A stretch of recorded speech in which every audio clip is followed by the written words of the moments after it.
Olá, querido amigo, querida amiga, tudo bem? Que bom mais uma vez estarmos aqui nos encontrando na internet, né? Nos nossos trabalhos, desses vídeos que nós estamos gravando para os nossos companheiros.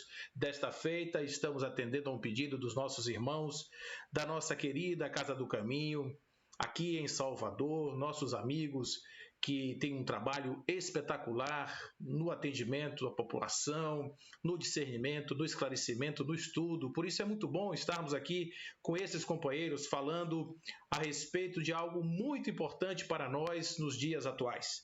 Nós estamos passando por uma situação que, no mínimo, é curiosa.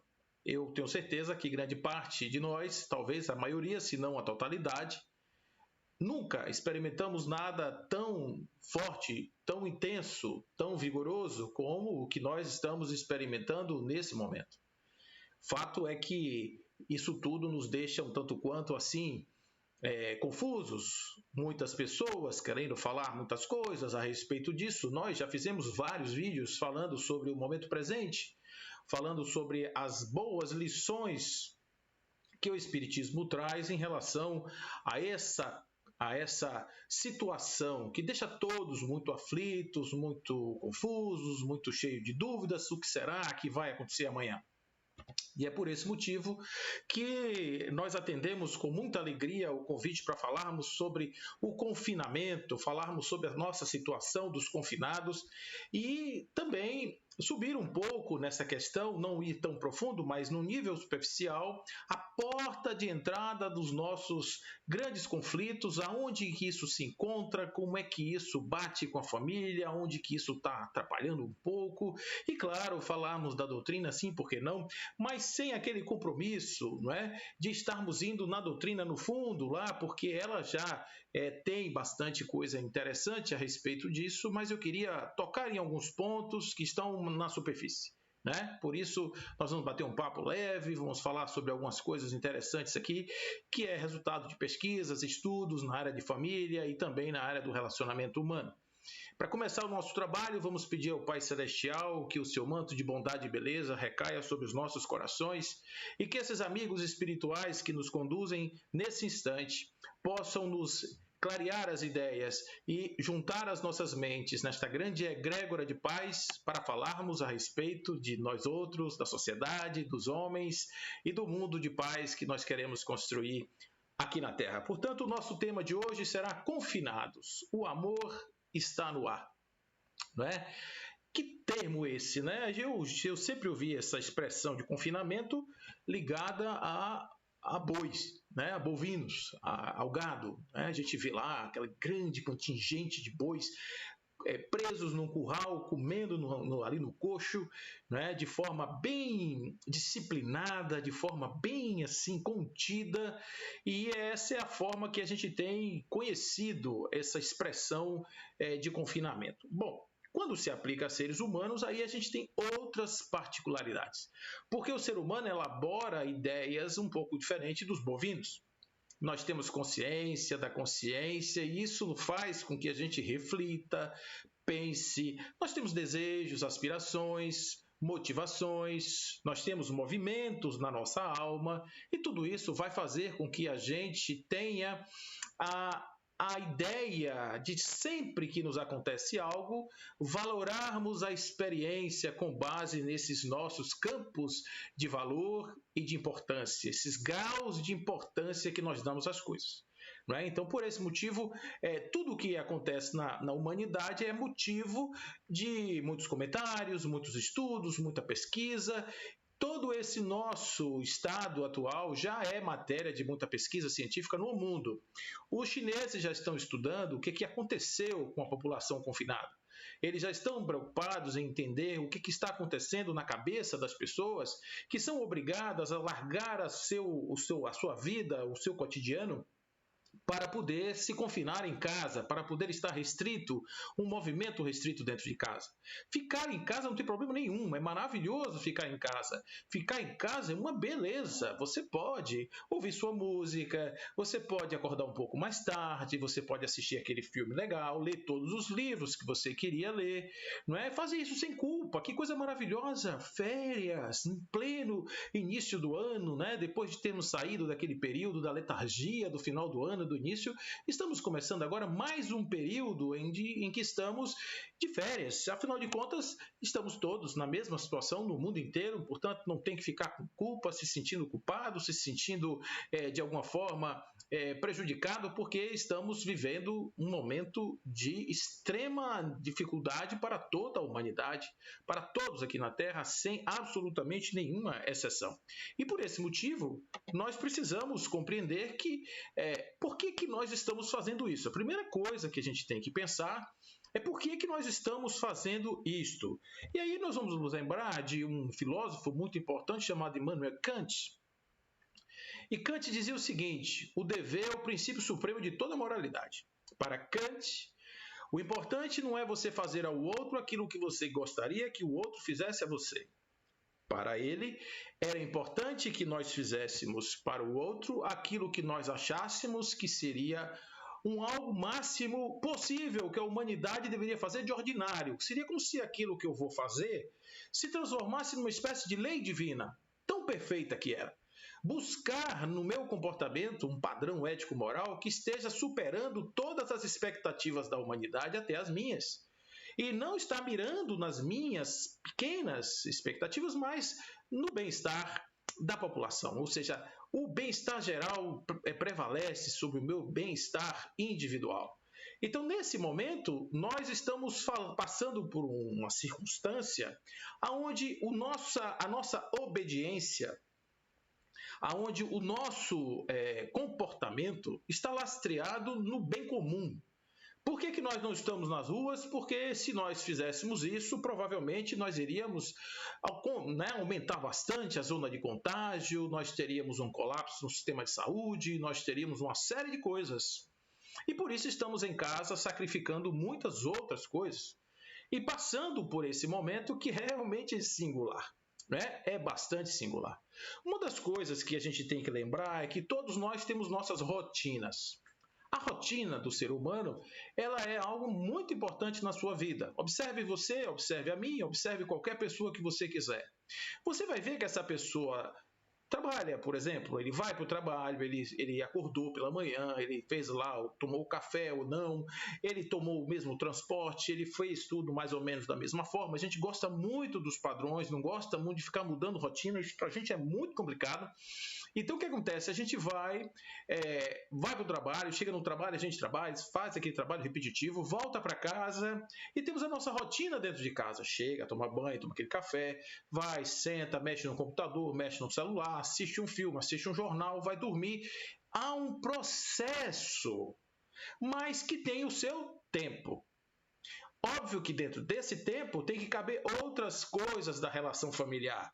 Tem que caber a conversa, tem que caber o entendimento, tem que caber o ver como é que foi seu dia e tal, aquela coisa toda. Tem que caber os abraços, tem que caber os encontros, porque o resto do momento houve desencontros, eventualmente um telefone, agora com as conexões mais ubíquas, né, que a gente espalha para todo lugar. A gente tem a possibilidade de acessar pessoas ao tempo, né, em qualquer lugar, a qualquer hora, mas mesmo assim, nós temos o nosso tempo. O tempo de ficar só, o tempo de ter outras relações, o tempo de ter outros contatos. Chegamos até a fazer, do ponto de vista matemático, a seguinte equação. Nós levamos mais tempo trabalhando no trabalho, com os nossos colegas de trabalho, fora de casa, do que com os nossos próprios elementos, nossos próprios companheiros da jornada dentro da família. A família, ela já é uma estrutura complexa por si só, porque ela tem todo um conjunto de relações de poder, de amor, de dependência, não é? de relação mais profunda de um e do outro, essa administração dos conflitos, tudo isso faz parte da família. Portanto, nós vivemos nesse meio, estamos inseridos nesse contexto, e é natural que isso tudo seja muito afetado nesse particular. Por definição, a família é um sistema em constante modificação, em constante alteração, e por isso a família ela é um órgão sensível. O que eu quero dizer? Como nós somos todos interligados numa grande teia emocional e psíquica dentro da família, tudo que afeta a família afeta as pessoas que estão convivendo nessa família, em um grau mais elevado, um grau mais leve, em função do nível de maturidade e em função da completude dos dois movimentos principais de uma boa família, de uma boa convivência, daquilo que a gente chama de um grupo familiar funcional.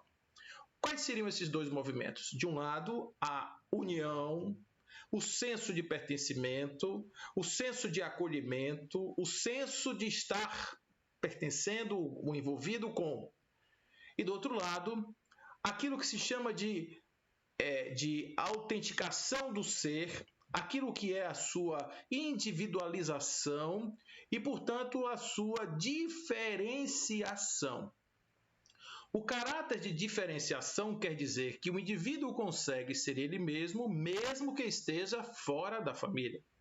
Isso é muito importante porque a indiferenciação, segundo Murray Bowen, é algo patológico, quando o indivíduo não consegue viver fora do núcleo familiar, porque parte da sua constituição, parte da sua estrutura psíquica está dentro de casa com algum dos seus membros, e esta família vai ter problemas muito sérios futuramente.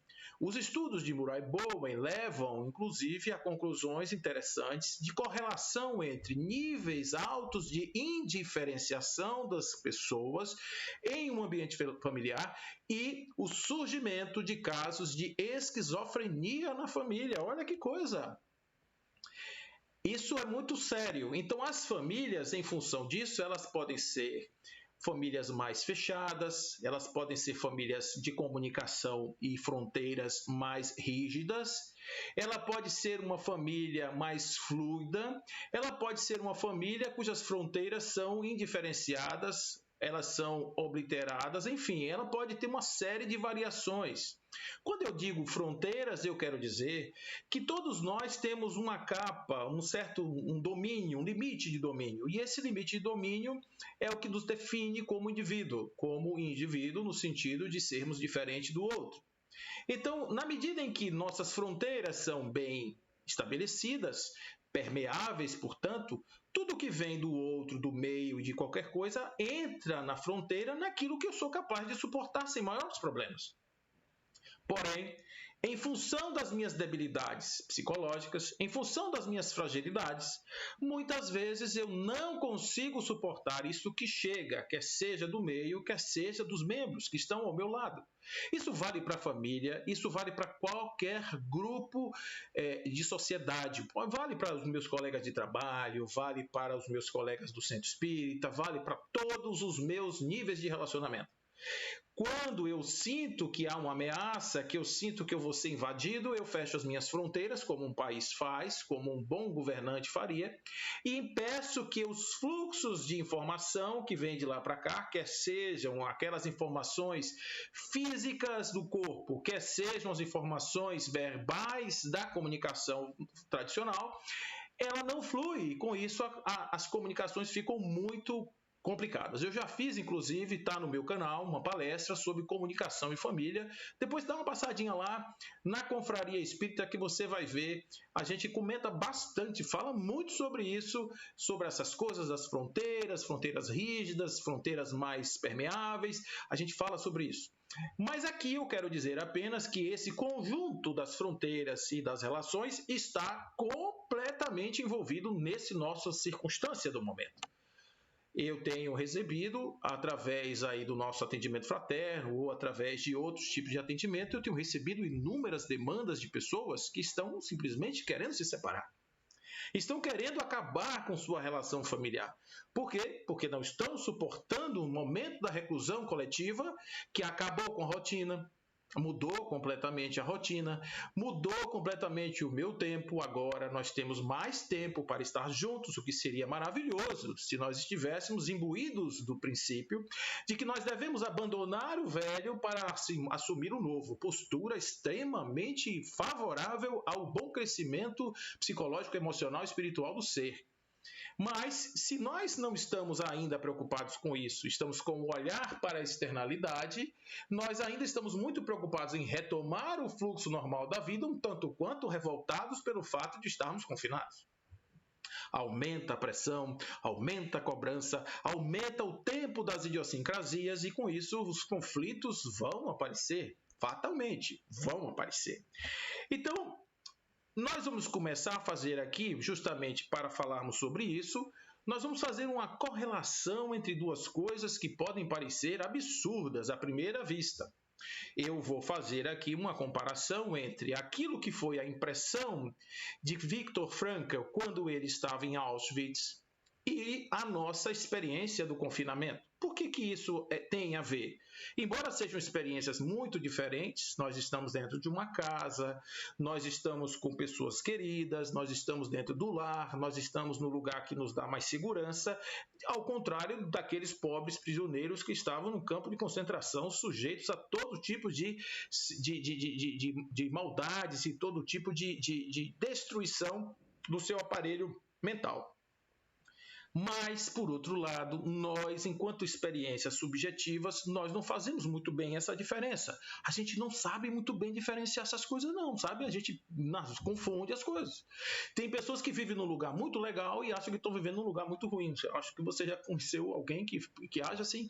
Pessoas que estão numa experiência boa para qualquer pessoa, mas para ela é uma experiência ruim. Da mesma forma, nós estamos falando aqui de elementos humanos que estão por trás das experiências, o aspecto subjetivo. Então, vamos voltar aqui ao nosso slide para uma expressão que foi cunhada por Viktor Frankl, que ele chama de ilusão do indulto. Não tínhamos condição de entender a razão daquilo que ali se desenrolava. Somente à noite que iríamos entender. Isso aqui é uma frase que ele cita no momento em que ele está chegando em Auschwitz. Todos eles. O trem chegava, era uma manhã, e estava muito frio, a neblina, estava ali uns raios de sol entrando pelas frestas do vagão. Havia apenas uns pequenos centímetros que dava para se ter um vislumbre do lado de fora, porque eram aqueles vagões de carga de animais e, claro, ali não dava, não tinha janelas, não tinha cadeira, as pessoas estavam amontoadas, todos os seus poucos pertences, aquilo que pôde ser carregado, estava ali amontoado e eles em cima daquelas coisas. Quando eles chegam na estação e que abrem as portas, que eles descem, eles vão ver ali alguns guardas, cães, vão ver alguns prisioneiros do lado de fora, que ele vai identificar depois como os capos, que eram prisioneiros que se transformaram em piores algozes do que os próprios soldados, porque tiveram a oportunidade de servi-los, e aí eles se tornaram aqueles que eram mais rigorosos ainda. A gente vê isso acontecer normalmente ainda na sociedade. Mas eles viam isso e por trás da cerca um outro cenário que se parecia ou se mostrava um tanto quanto distante da realidade atual. E naquele momento alguns sorriam, alguns prisioneiros que desciam do trem sorriam, comentavam com o outro, faziam comentários jocosos, até que enfim chegamos, não aguentava mais ficar em cima daquela cadeira, as minhas costas estão doendo. Alguns comentários muito humanos que ali com certeza estavam acontecendo. Ele, observando aquele comportamento das pessoas diante de um campo de concentração, ele faz o seguinte comentário, ele cunha essa expressão dizendo é a ilusão do indulto, ou seja, diante de uma experiência absolutamente desagradável, nós, seres humanos, criamos uma expectativa que no momento derradeiro algo vai acontecer e tudo aquilo vai acabar. Então, seria mais ou menos aquela fase inicial do luto de Elisabeth Kübler-Ross, que é a negação.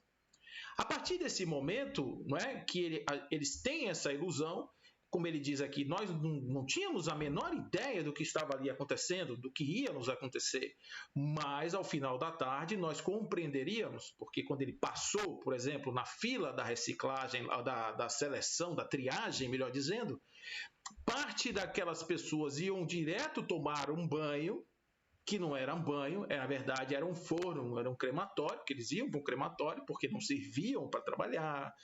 Seriam pessoas doentes, pessoas que iriam dar mais trabalho do que trabalhar.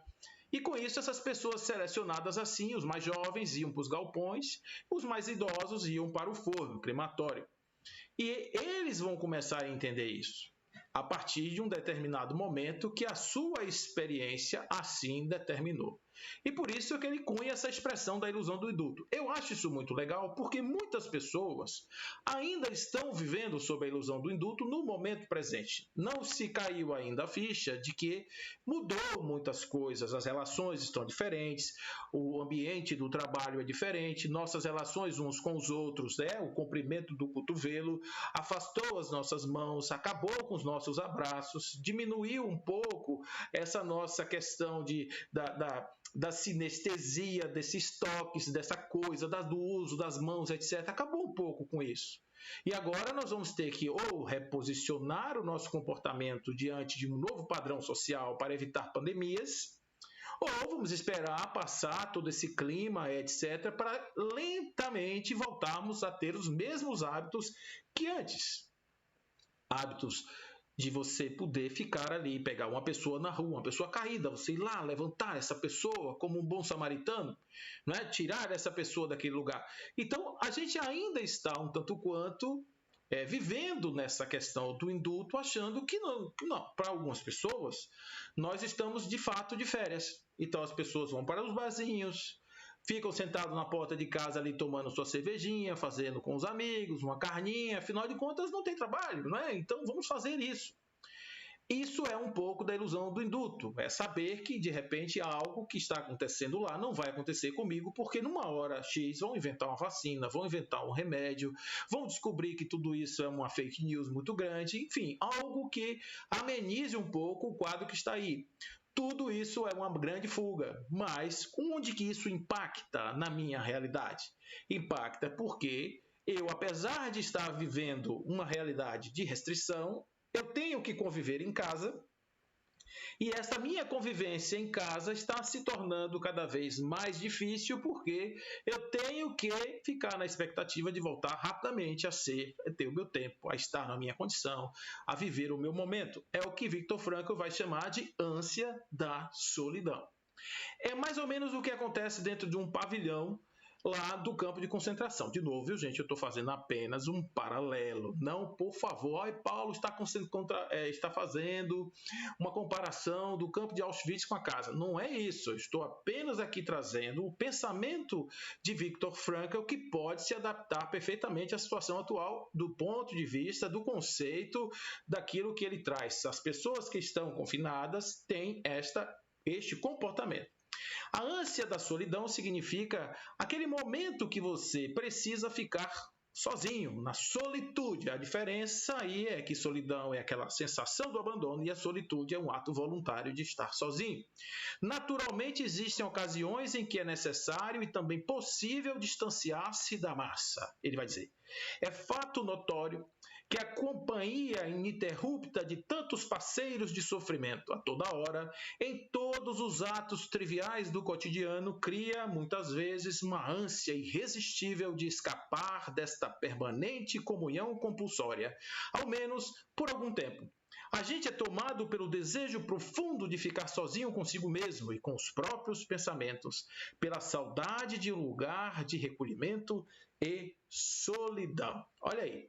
Então, aquele momento, aquele canto, aquele estágio, aquela coisa que você fazia para dar um tempo na cabeça, para dar um arrefecimento de repente, naqueles momentos de que a tensão sobe. Então a tensão sobe como uma panela de pressão, a válvulazinha começa a soltar, a pessoa vai ali na academia, vai ali com um amigo, vai jogar uma bola, vai ali na praia, né? vai num shopping ou de repente vai fazer uma outra coisa, vai ali no cabeleireiro, fazer uma massagem, vai fazer um yoga, qualquer coisa. Tudo fazendo com que, como ferramenta da boa relação, a gente estabeleça aí uma espécie de modo de vida, um modo de vida ou um modo de fazer as coisas de maneira tal que a vida flui nesse sentido de maneira muito positiva. Então, dentro desta análise, nós podemos dizer sim que estamos nesta ânsia da solidão, esta vontade de ter o meu cantinho, de poder ficar sozinho um pouco, comigo mesmo, com os meus segredinhos, não é? Aquele momento, eu vou contar uma coisa para vocês aqui, não sei se nem o senhor devia, mas eu vou contar, porque só para vocês, guardem isso, por favor, não contem para ninguém. Eu, quando tinha os meus momentos a minha ânsia da solidão em determinados momentos da minha vida, eu toco muito mal um violão. Então, eu ia para um lugar na casa, podia ser um quarto, podia ser uma varanda, ou podia ser um banheiro, qualquer coisa que eu ficasse sozinho. E eu ficava ali durante 2 horas, tocando músicas e cantando, né, esparzindo ali toda aquela energia, aquela coisa. 2 horas depois eu tomava o meu banho, botava uma roupa e estava 0 bala novamente. Isso aí é o meu momento de resiliência. E é por aí, você está entendendo? Cada um tem o seu. Um se recolhe, um fica em silêncio, um fecha a porta do quarto, o outro vai ler um livro, um fica no escuro, o outro fica no sol. Todo mundo vai ter aí o seu desejo e a sua forma de realizar a sua experiência de solitude, a sua experiência de dominar o seu espaço, de estar aí vivendo a sua ferramenta para lidar com essa grande pressão que às vezes vem da gente, né? O psiquismo ele vai se enchendo, a gente vai se enchendo, daqui a pouco tem que dar uma arrefecida, porque ninguém é de ferro, não é verdade? Então, além disso, não é? Nós somos também instados. Antes de mostrar o slide, eu queria só fazer uma introdução a ele. Nós somos instados aqui a também reagir de forma negativa a tudo que nos é imposto. Imagine que, de repente, você tem a sua vida e alguém resolve mudar a sua vida. Você tem a sua rotina e alguém resolve mudar a sua rotina. Você pode fazer isso de várias maneiras. Você pode fazer isso de maneira consentida e você pode fazer isso de maneira impositiva, ou seja, alguém lhe impõe que você esteja nesta condição. Esta maneira impositiva normalmente gera um nível de resistência. E quanto maior a sua resistência, maior o impacto que esta restrição trará no seu psiquismo. Esta resistência natural tem nome, sobrenome e endereço. Ela se chama reatância psicológica. Você nunca imaginou na sua vida que aquele momento seu de reagir negativamente a uma imposição de alguém, quer seja um esposo, quer seja uma esposa, quer seja um chefe, um governante, um padre, qualquer líder de uma determinada religião, que venha, de certa forma, agir sobre você para lhe impor uma condição. A reatância psicológica é aquele momento em que nós negamos essa ação e agimos de maneira refratária.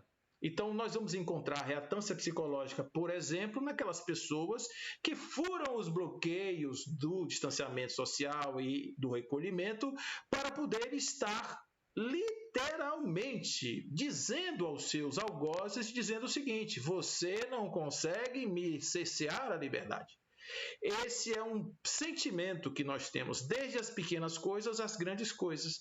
Então, a reatância psicológica é uma reação emocional negativa à usurpação da liberdade e ocorre quando uma pessoa sente que alguém está tirando suas escolhas ou limitando o seu leque de alternativas.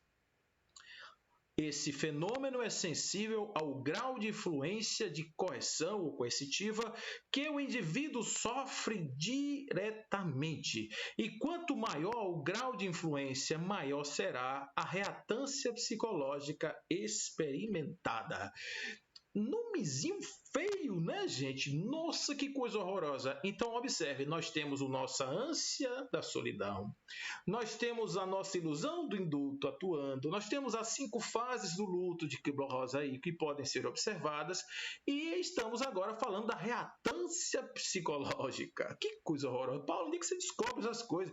É para poder mostrar que nós somos seres, que estamos dentro desses conceitos. Quando eu digo a vocês que a gente está na porta de cima, no andar, na varanda da nossa casa mental, eu estou dizendo que ignorar isso a gente pode até ignorar, mas a gente vai ter um esforço enorme para passar por cima disso. Você sabendo que você está sob um episódio de algo dessa natureza, é mais fácil para você identificar suas reações, é mais fácil para você identificar seus sentimentos de antagonismo, é mais fácil você identificar uma certa raiva de certos momentos que a gente passa, sobretudo quando estamos sendo obrigados a fazer uma coisa que a gente acha, ou até na cabeça da gente, que a gente podia fazer diferente. Não vamos nos esquecer dos impositivos kantianos que estão aqui agora atuando na sociedade, dizendo fique em casa, não vai trabalhar, você é um agente contaminante, portanto fique dentro da sua casa, se você sair você pode até morrer. Aí entra um outro componente que é o medo. Olha, gente, o medo é uma emoção fundamental. Uma emoção fundamental, talvez a primeira que nós tivemos, talvez a mais básica de todas as nossas emoções é o medo. O que acontece com o medo? Do ponto de vista fisiológico, o medo ele está relacionado a todo um aparato psicofísico que aciona, a depender do grau de influência do agente que dispara o gatilho daquela reação, a depender do nível de comprometimento das minhas emoções com aquele gatilho, com aquele tema que está ali sendo colocado, o meu corpo vai disparar de uma forma mais intensa ou menos intensa uma reação química, neuroquímica, biológica que vai mudar toda a fisiologia, o metabolismo, melhor dizendo, do meu corpo, e com isso eu fico desequilibrado. O desequilíbrio vai acontecer. Eu vou ter boca seca, coração batendo, pressão aumenta, circulação periférica, vou ter uma série de questões que vão atuar no meu corpo, cortisol, adrenalina, noradrenalina, muitas coisas que vão ter que agir naquele momento para fazer par àquela impressão do medo que está em mim. O que dispara isso? O Dr. Daniel Goleman, fazendo um estudo das emoções, ele vai dizer que existem estruturas no cérebro, que são amígdalas cerebrais, que elas guardam imagens de elementos que nos causam medo. Essas amígdalas elas não têm uma precisão dos detalhes, elas são muito rudimentares do ponto de vista dos elementos que representam os agentes causadores do medo. Por isso que uma corda, às vezes, pode te dar a impressão de uma cobra, uma pequena folha pode te dar a ideia de um grande besouro, isso te causar algum tipo de disparo de medo ou pelo menos até alguma coisa que te faça ficar atento. Isso é muito bom, porque isso nos ajudou lá nas savanas africanas a nos livrar de cada uma enrascada que não tem tamanho. Mas aqui agora no mundo civilizado, que a gente não precisa mais ter essas reações tão assim exacerbadas, como é que a gente faz com o mecanismo atávico fisiológico que a gente carrega há milhares de anos? A gente vai ter que realmente conhecer como é que isso funciona, por isso ele escreve aquele livro chamado Inteligência Emocional, para dizer como é que funciona do ponto de vista fisiológico essas reações do medo. O que eu quero dizer é que quando a morte está envolvida, o medo ele vai assumindo uma categoria muito alta. O que é que nós estamos vivendo agora? Estamos vivendo uma pandemia de algo que pode nos matar, que pode tirar a nossa vida. E não existe nada mais perigoso do que aquilo que pode tirar a nossa vida. E por isso, cada vez que nós encontramos ou estamos diante de uma notícia catastrófica com relação a esse assunto, nós ficamos cada vez mais com medo. Por outro lado, existe uma outra fonte de medo, é o futuro. A ansiedade, por exemplo, é um medo do futuro. Ansiedade é medo do que não aconteceu ainda, é medo do que vai acontecer. Por isso eu tenho medo ansioso, porque eu fico pensando, e se eu perder o emprego, e se minha empresa fechar, e se eu não tiver dinheiro, e se eu não conseguir, e se eu não pagar a prestação, aí o sono vai embora, aí a saúde vai se comprometendo, e claro, o psiquismo, a emoção, não vai estar we are the world para nós estarmos vivendo dentro de casa um clima de alegria e felicidade. É preciso ter muito discernimento para poder separar as coisas, uma atitude estoica para que nós possamos, então, sobreviver a esta grande onda que estamos aí todos envolvidos.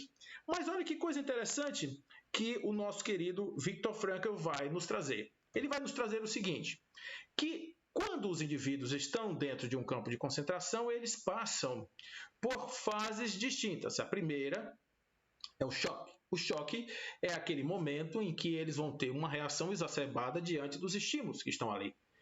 Ele passou por uma experiência muito interessante que foi, ele viu médicos no campo de concentração colocarem uma criança descalça no gelo, cronometrando, medindo o tempo que os pezinhos dela iriam apodrecer no gelo por conta do frio. Isso, claro, que choca qualquer ser humano. Isso faz com que qualquer ser humano sinta asco por aquela experiência. Quem são esses animais que estão fazendo isso com essa criança? Pensa, esses primeiros homens. Mas vai acontecer uma coisa. A partir de um determinado momento em que isso se torna comum, vai surgir aí um segundo estágio, que é o estágio da apatia, da insensibilidade emocional, o desleixo interior e a indiferença. Eles, então, vão começar a conviver com situações onde as pessoas não ligam mais para esse tipo. A dignidade humana vai sendo diminuída. E, a partir daí, eles começam a ter uma experiência desagradável em relação àquilo que está sendo vivido. Melhor dizendo, uma experiência que não tem o sabor do desagradável em relação àquilo que está sendo vivido. Eles não conseguem mais sentir a indignação daquela situação. E, com isso, há uma desumanização. Essa desumanização ela vai prevalecer enquanto existirem aquelas influências negativas. Imagine você viver dentro de um campo de concentração, o quanto de experiências negativas não aconteciam ali. O desleixo, ele vai relatar com uma expressão que ele chamava de desistite. Desistite é quando o sujeito desistia. Ele estava tão indignado assim, ele estava tão deprimido, ele estava tão para baixo, ele estava tão assim sem força já. O seu nível de humanidade tinha chegado a um nível tão baixo, a um patamar tão ínfimo, que ele simplesmente desistia. Alguns largavam a mão na cerca elétrica e morriam eletrocutados. Outros se deixavam levar pelo tifo, que era uma doença que matava muitas pessoas. Eles fumavam as últimas guimbas. Guimba é um resto do cigarro, é aquela pontinha que fica, que o fumante, quando está sem dinheiro para comprar o cigarro, ele apaga o cigarro na metade, ou faltando um pedaço, ou então pede ao amigo que está fumando, me dê a guimba do seu cigarro, que é o último pedaço do se fumar. Então eles pegavam a guimba e fumavam. Significa dizer que aquele que gastava o último recurso do seu prazer de fumar, esse não mais estava querendo viver. Mas aí logo isso vai acabar, tudo acaba, tudo passa. Toda a experiência humana mostrou que tudo de bom e de ruim que nos aconteceu ao longo dos milhares de anos, tudo passou. Tudo começou, tudo teve o seu apogeu e depois passou. E quando passa, os sobreviventes da experiência vão ressurgir e eles precisam reaprender a viver. Aí eles voltam de novo a ter o convívio social, eles voltam de novo a apertar as suas mãos, eles voltam de novo a ter a valoração e é todo um trabalho de busca que está sendo feito nisso. Tudo isso que eu estou falando para vocês está em um livro chamado Em Busca de Sentido, escrito por Viktor Frankl, onde ele relata essa experiência de uma forma muito rica, onde ele vai trazer realmente essa coisa, não é, dessas fases e dessa experiência que ele viveu lá. Coisas muito interessantes do ponto de vista do aprendizado, até onde vai a alma humana. Até onde nós somos capazes realmente de nos posicionar no mundo. Mas vai acontecer uma coisa com ele também nesse campo de concentração, que essa frase de Nietzsche realmente expressa muito bem aquilo que aconteceu e salvou a sua vida e de muitas outras pessoas ao longo das inúmeras pandemias e desgraças que já aconteceram na humanidade. A frase é a seguinte: quem tem um porquê viver pode suportar quase qualquer como. O nome disso é sentido da vida. O sentido da vida é algo que nós temos que buscar em tudo aquilo que nós encontramos. Então imagine duas pessoas. Uma pessoa que não sabe por que está aqui e uma pessoa que sabe por que está aqui. Quando eu digo uma pessoa que não sabe para onde vai, uma pessoa que não sabe por que chegou, uma pessoa que não consegue se definir como indivíduo, que não tem nenhuma energia dentro do seu coração e que simplesmente é uma máquina biológica, psicobiofísica, que faz aquilo que ele tem que fazer por conta dos seus instintos, por conta dos automatismos do seu organismo biológico. Mas existe o outro, que tem uma compreensão alargada do que eu vim, por que isso está acontecendo, para que essas experiências estão sendo colocadas na minha vida, para onde irei depois, quais são as minhas experiências posteriores, tudo isso esta outra pessoa possui. Numa situação como a que nós estamos vivendo agora, qual dos dois você acha que teria mais chances de sair do outro lado de uma maneira mais revigorada? O que foi que Viktor Frankl fez no campo de concentração? Ele pensou: eu sou um médico, eu sou um pesquisador, vou fazer as minhas pesquisas no campo de concentração, vou entender o mecanismo, a dinâmica da alma humana. Encontrou, portanto, uma razão de viver, um sentido para estar ali. Deu um significado à sua realidade existencial naquele momento. A mesma coisa acontece com esse nosso companheiro aqui do lado, que ele, sabendo que ele é um espírito, vivendo uma experiência humana, ele consegue entender que tudo aquilo que ele passa é uma experiência evolutiva e que toda a sua evolução, o grau da sua evolução, vai depender do nível de experienciação daquela experiência, o nível, a maneira com a qual ele passa por aquela experiência e sai do outro lado fortalecido, claro, em toda a sua pujança, porque afinal de contas ele é uma pessoa, top, que está entendendo tudo. O de cá, coitado, vai sucumbir. Por que ele vai sucumbir? Porque ele conta apenas com as suas únicas forças, com sua inteligência, com a sua razão. Aí o que ele vai fazer? Ele vai buscar os elementos que são aqueles que dão uma certa forma do sujeito fugir, do sujeito fazer de conta que a realidade não existe e ir para a fantasia da infância, buscar as regressões, as transferências, a revolta, muitas coisas podem acontecer. O sujeito que sabe significar a sua vida ou ressignificar o seu problema, ele também, claro, vai poder ultrapassar essa limitação de uma forma muito mais positiva, muito mais segura, muito mais efetiva.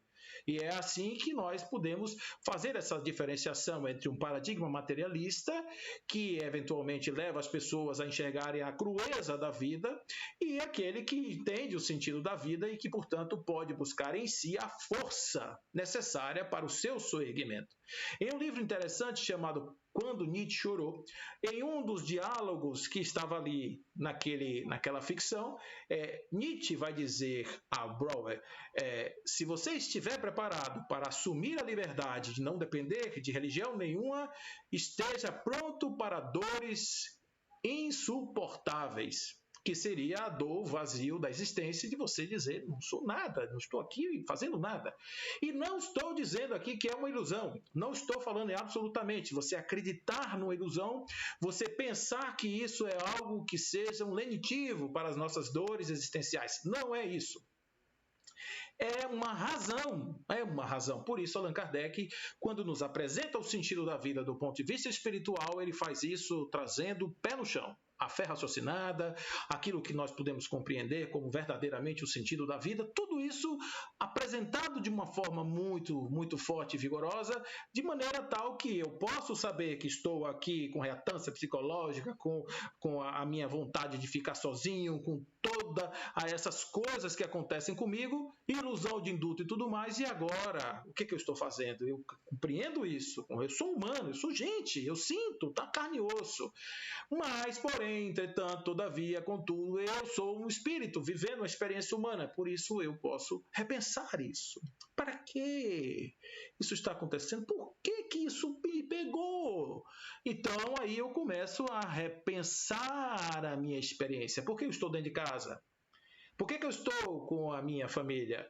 Olha, aconteceu uma coisa essa semana muito interessante que eu queria compartilhar com vocês. Inclusive, a pessoa, nós conversávamos essa semana que passou e ele me autorizou a comentar sobre isso. Me disse: Paulo, se isso servir para alguém, eu gostaria que você compartilhasse essa experiência com outra pessoa.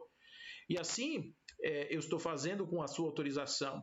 Essa pessoa tem um problema matrimonial, tem um problema lá com sua esposa, e ele um conflito muito grande. E ele recebeu uma proposta para trabalhar em outro país. Olha que coisa interessante, que fuga!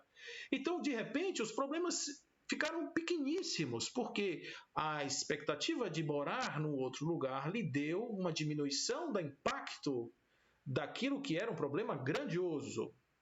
Aí ele se preparou todo para fazer a sua viagem. Veio o coronavírus e que impediu qualquer mobilidade entre fronteiras, países, etc. E o seu plano teve que ficar postergado sine die, ou seja, ele não tem prazo para resolver essa questão.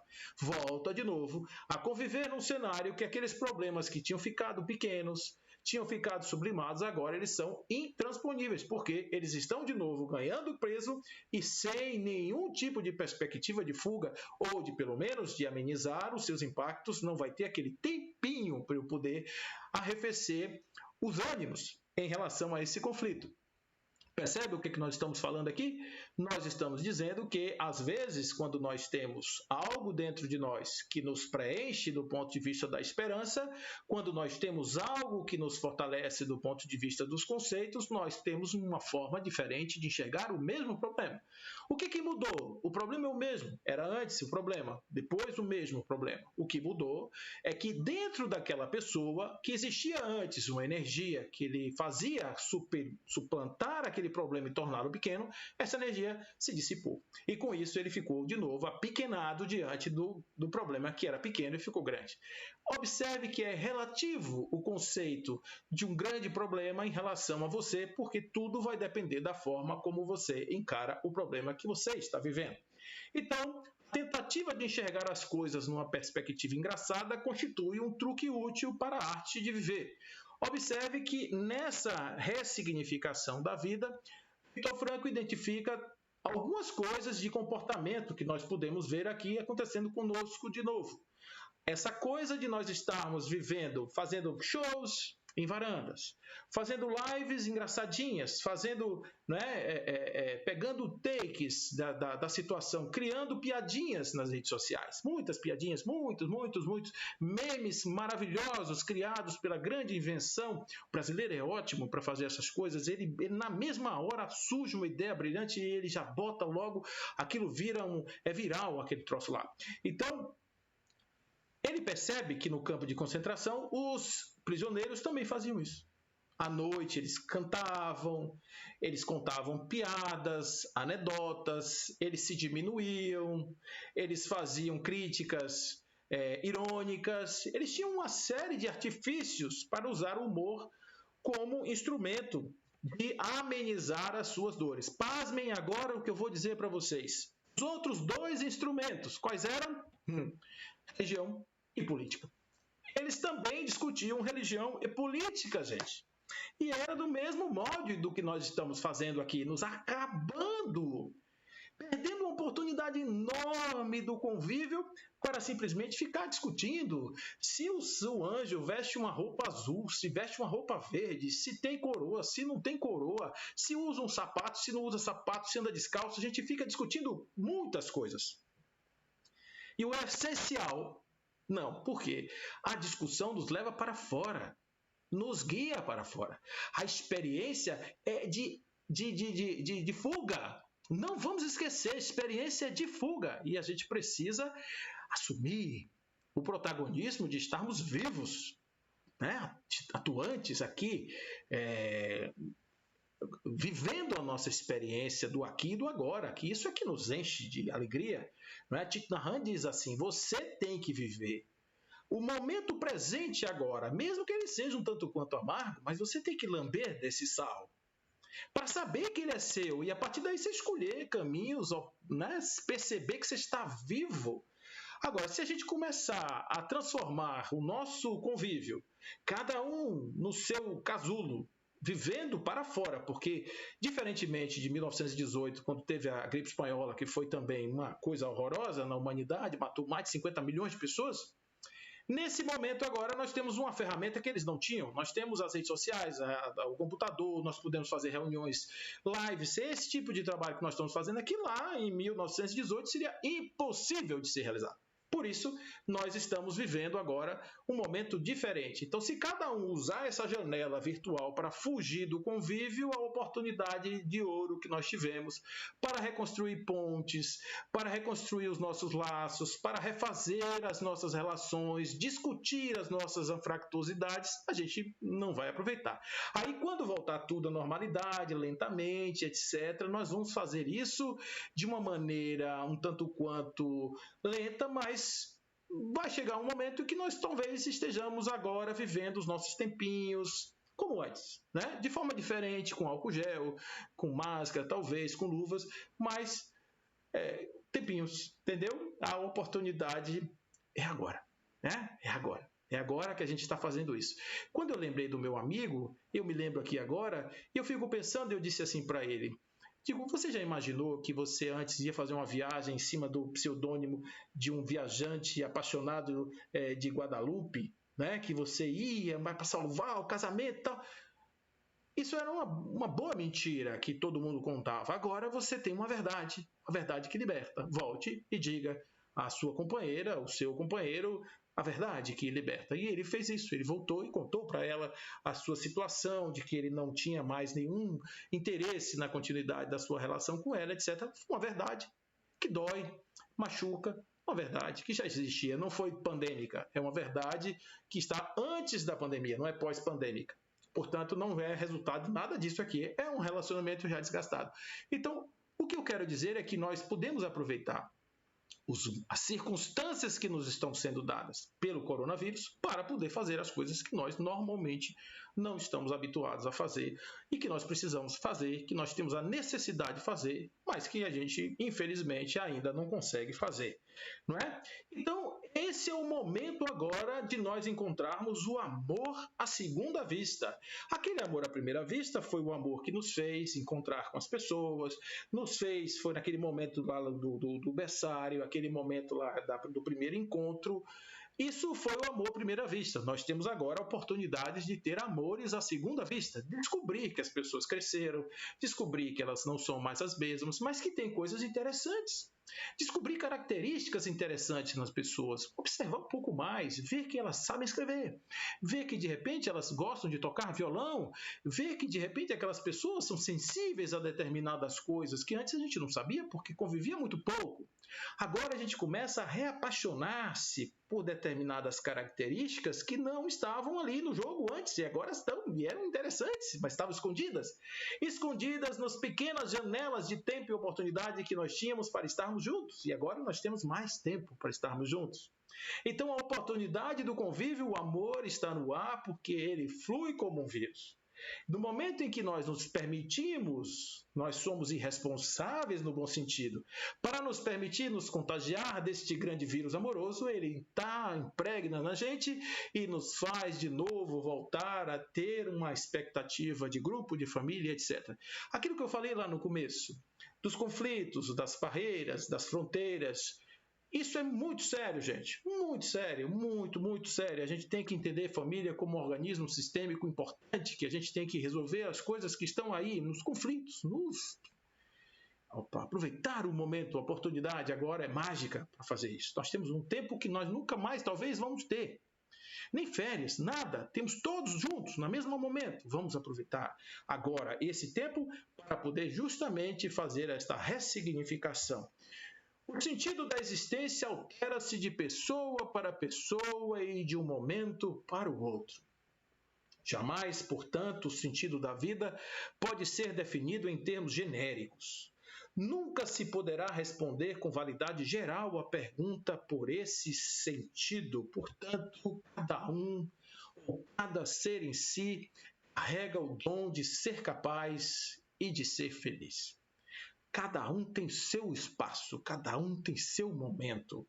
Vamos tentar criar esses espaços, esses momentos. Se um tiver de repente na pressão, diminui ali a pressão em cima dele. Vamos aprender a nos observar mais, sermos mais cuidadosos. Os cuidados, as cobranças precisam ser mais balizadas, precisam ser mais equalizadas e vamos nos lembrar de Kant. Não é o que eu quero para mim, é o que eu acho e o que eu gostaria que a humanidade inteira fizesse.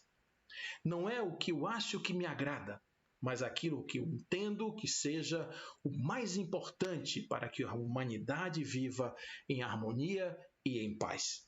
Não é o que eu quero que as pessoas façam para mim dentro da minha casa, é aquilo que eu imagino que seja o melhor para a minha família. Mesmo que não seja exatamente aquilo que eu, no meu egoísmo, acho que seria melhor para mim. Compreende? É a oportunidade mágica do encontro e do respeito dos tempos. Vamos ler, vamos cantar, vamos ficar juntos, vamos chorar juntos, vamos conversar bastante, para que o momento em que nós retornarmos, nós não caiamos de novo na armadilha dos silêncios eloquentes das relações.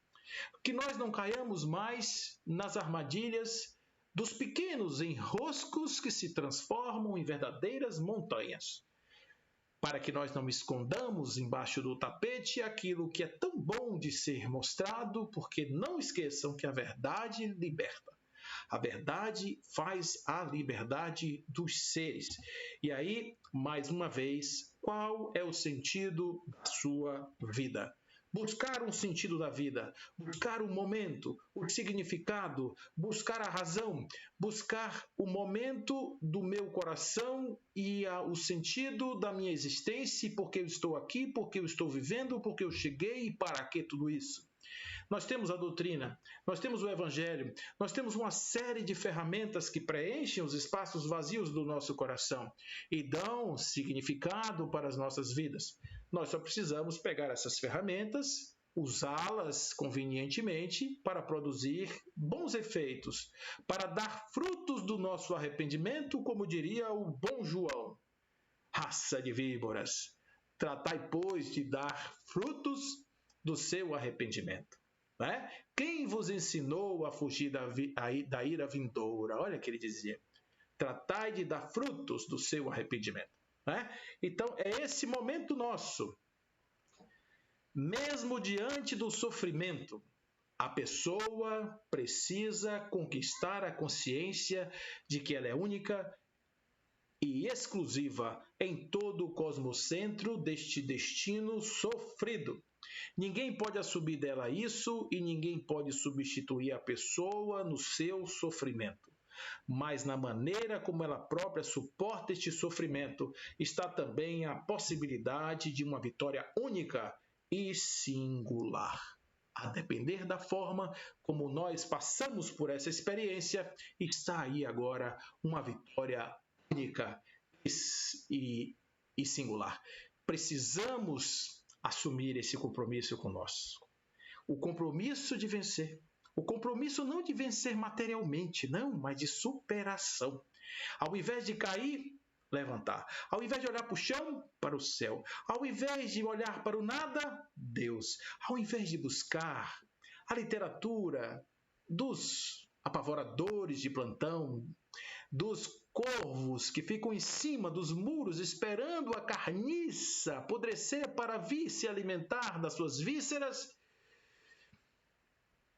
vamos olhar a literatura boa, as boas e edificantes lições que nos botam para cima, selecionar aquilo que eu vejo, se instruir, estudar, compreender, conversar, aprender a tocar um instrumento, aprender a ler uma poesia, fazer algo que eu nunca fiz, me permitir fazer algo que eu nunca fiz.